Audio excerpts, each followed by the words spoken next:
पत्नियां वो हैं जो हनीमून बहाने ले गईं और अपने पति को मरवा दिया। ये केवल ये घटना ऐसी नहीं है कि वो लड़की ने अपने पति को मरवा दिया। ये कथा ये बताती है कि देखो उस आदमी की क्या गलती थी, उस मर्द की क्या गलती थी। उसने तो बेचारे अपनी पत्नी ने जो कहा कि वहां चलना है तो उसने मना नहीं किया, चलो तुम्हें घुमा के। उसने ही प्लान बनाया कि अपने को वहां घूमने चलना है। और सोचो कि वो महिला जिसने पति को मारने का प्लान बनाया वो विवाह के पहले वहां जा चुकी थी और पूरा घूम के आ चुकी थी, देख के कि कहां कहां कैसे खड़ा करके कैसे धक्के मारना, कैसे मतलब मारने की पूरी प्लानिंग कर चुकी थी। और शादी के बाद अपने पति को ले गई। राजा नाम था उसके पति का, राजी नाम है, राजा रघुवंशी। ले गई और वो देखो अब उस पति की क्या गलती थी बेचारे की। पति ने तो भरोसा किया ना भाई, कौन पत्नी अपने पति को, कौन सोच सकता है कि पत्नी मरवा देगी हमें। यदि ये विश्वास समाप्त हो जाए तो पूरी प्रकृति हिल जाएगी। यदि ये विश्वास समाप्त हो जाए तो ये पृथ्वी में भूचाल आ जाएगा। अरे दूसरा कोई मार के चला जाए तो आश्चर्य नहीं, दुश्मन मारे, आतंकवादी मारे तो आश्चर्य नहीं। वो तो मारने ही आए हैं। अभी आतंकवादी आए और जात पूछ के हिंदू हो के नहीं मार के चले गए। उनसे तो उम्मीद क्या कर सकते थे भाई, वो तो मारने ही आए थे, वो तो आतंकी थे।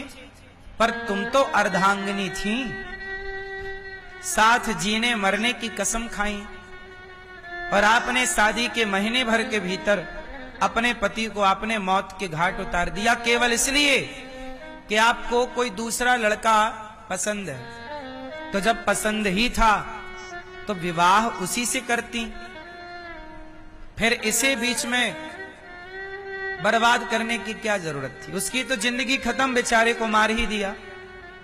उसके माँ बाप के साथ क्या गुजर रही होगी, उस आदमी की क्या गलती थी। क्या विश्वास करना इतना बुरा है? फिर कौन किस पर भरोसा करेगा। मेरी मां एक बात बताऊं, ये जो हाल आज देखने को मिल रहे हैं ना, इससे आप ये समझो कि इंसानियत खतरे में जा रही है। आप कितना भी विकास कर लो लेकिन मानसिकता का तो विनाश ही हो रहा है। हाँ या ना? ये मानव जाति का सबसे बड़ा ह्रास है, पतन है। इससे बड़ा पतन इंसान का और क्या हो सकता है। जिस देश की नारियां अनसुईया होती हैं, जिस देश की नारियां सावित्री बनकर यमराज के मुंह से अपना पति वापस ले आती हैं, उस देश की नारियां अपने पति को मरवा डालती हैं। ये सुनने में कितना अजीब है, कितना भयंकर है। इसलिए मेरी मां, आजकल का युग है कि शादी ब्याह करने के पहले अपनी बेटियों को, अपने बेटों को बहुत अच्छे से समझ लो, जान लो, परख लो। लड़की की मां, उस मां को भी नहीं पता था कि मेरी बेटी ऐसी है। कोई थोड़ी जानता है कि कोई कैसा है, व्यक्ति तो भरोसा करता है। इसलिए आप लोग अपने बच्चों को संस्कार दीजिए। यदि आज कोई रक्षा कर सकता है आपकी, आपके बच्चों की और इस देश की, तो रक्षा कौन कर सकता है? पुलिस रक्षा कर पाती तो राजा की रक्षा कर लेती, ना मरता। सेना रक्षा कर पाती तो कर लेती, ना मरता। यदि कोई रक्षा कर सकता है आपके परिवार की और आपके रिश्तों की, तो वो केवल एक है, संस्कार। बेटी को बढ़िया संस्कार दिए जाते तो ये खुरापात जन्म ही क्यों लेता खोपड़ी में? हाँ या ना? भाई सेना तो बॉर्डर की रक्षा के लिए है, पुलिस तो देश की व्यवस्था के लिए है, पर संस्कार घर के भीतर की व्यवस्थाओं में काम करता है। इसलिए आज की जो जनरेशन है, आज के जो बच्चे हैं, वो हरकत ये इसलिए कर रहे हैं क्योंकि संस्कारहीन है। अब बताओ संस्कार क्या है? सबसे बड़ा संस्कार क्या है? चरित्र का संस्कार ही श्रेष्ठ संस्कार है। आजकल की कुछ लड़कियां, कुछ लड़के क्या हो रहे हैं? चरित्रहीन हो रहे हैं। अब चरित्रहीन हो गए। वो लड़की का किसी और लड़के से चक्कर था, अब उसको करनी पड़ी शादी किसी और लड़के से। तो कहावत कहते ना, दिल लगा गदही से तो परी किस काम की।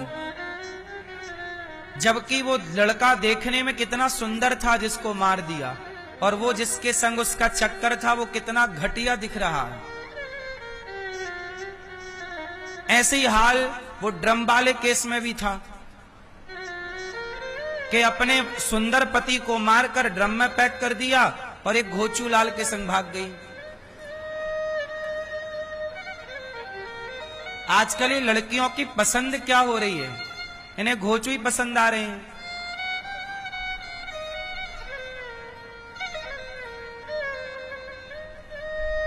हाँ या ना?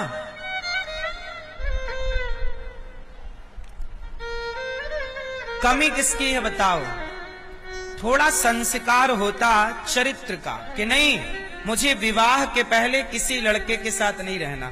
एक लड़की आई मेरे पास अभी 2 दिन पहले, प्रश्नोत्तरी में भी पूछा उसने। वो लड़की बोली, गुरुजी मैं एक लड़के के साथ रहती थी, उसने बोला मैं शादी करूंगा, तो मैं उसके संग रिलेशन में चली गई और अब वो कह रहा मैं शादी नहीं करूंगा। ये मैं एक सवाल पूछूं, शादी कर लेना बहुत अच्छा है, विवाह कर लेना बहुत अच्छा है, पर विवाह के पहले जो आप रिलेशन बना लेते हैं, शारीरिक शोषण जो आप अपना करा लेते हैं या कर लेते हैं, ये बहुत हानिकारक है, स्त्री के लिए भी और पुरुष के लिए भी। बोलो हाँ।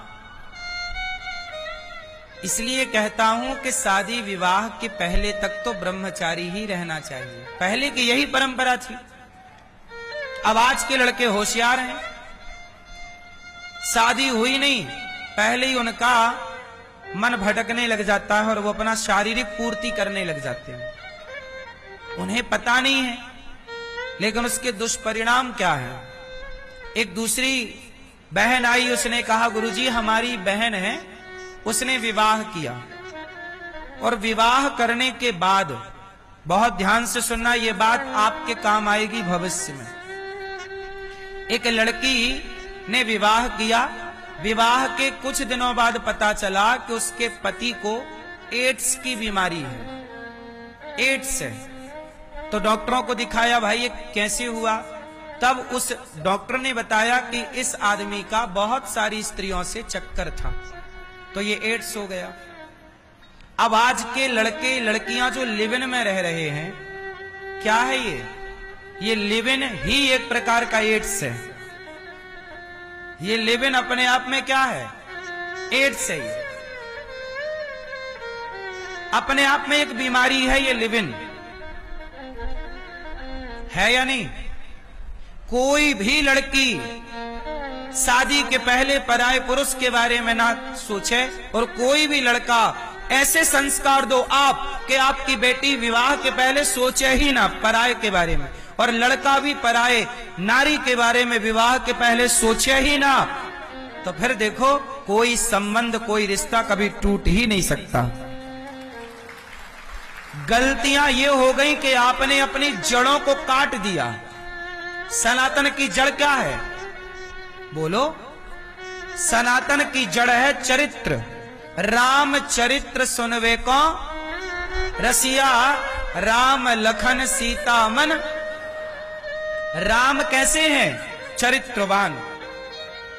राम की पूजा होती है, राम की नहीं, राम के चरित्र की पूजा होती है। राम का चरित्र ऐसा है कि राम के आगे कोई स्त्री आती है तो राम उसे माता कह के बुलाते हैं, गलत निगाहों से कभी दृष्टि नहीं डालते। ये राम का चरित्र है।